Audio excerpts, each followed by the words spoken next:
Sono passati 2 anni da quando la tempesta Vaia è passata sulla piana di Marcesina e con la sua mano di gigante ne ha cambiato il volto.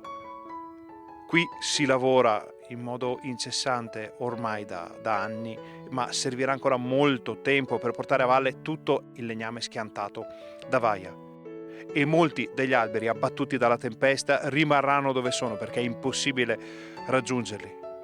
Quel che resta da capire è cosa si farà di queste immense ceppaie come quella che vedete alle mie spalle.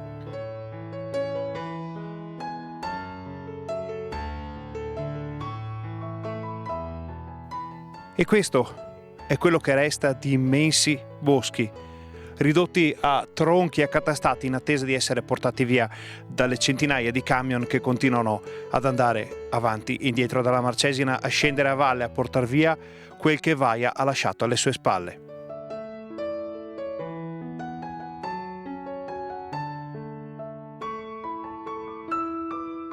Le malghe sono chiuse e le vacche ormai sono al caldo nelle stalle in attesa di poter tornare in questi luoghi magnifici dove l'unico rumore è quello dei camion che portano via il legname e dei lavori forestali.